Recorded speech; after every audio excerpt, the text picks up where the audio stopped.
Hello friends, இந்த டியூட்டோரியலில் நம்மளுடைய pan card வந்து செயலில் இருக்கா இல்லையான்னு எப்படி தெரிஞ்சுக்கிறதுன்னு பார்க்க போகிறோம்.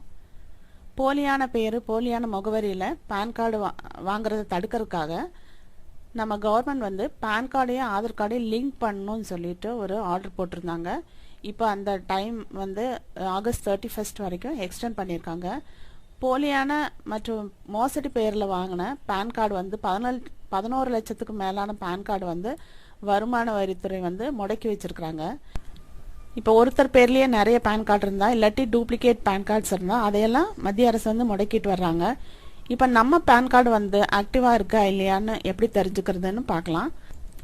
இப்போ நம்ம பேன் கார்டு வந்து செயலில் இருக்கா இல்லையான்னு தெரிஞ்சுக்கிறதுக்கு நம்ம இந்த வெப்சைட் போகிறோம். Income tax India efilling.gov.in. இங்கே போயிட்டு நோ யுவர் பேன் செலக்ட் பண்ணிக்கோங்க.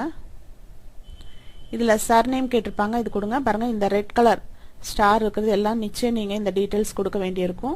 Surname, status, gender, date of birth, mobile number கொடுத்துட்டு இங்கே நீங்கள் சப்மிட் கொடுக்கணும். இங்கே டீட்டெயில்ஸ் எல்லாம் என்டர் பண்ணிவிட்டு நீங்கள் சப்மிட் கொடுத்துட்டிங்கன்னா உங்கள் மொபைல் நம்பருக்கு வந்து ஒரு ஓடிபி வரும். அந்த ஓடிபி நீங்கள் என்டர் பண்ணிங்கன்னா உங்கள் பேன் கார்டு வந்து ஆக்டிவாக இருக்கா இல்லையான்னு காமிக்கும்.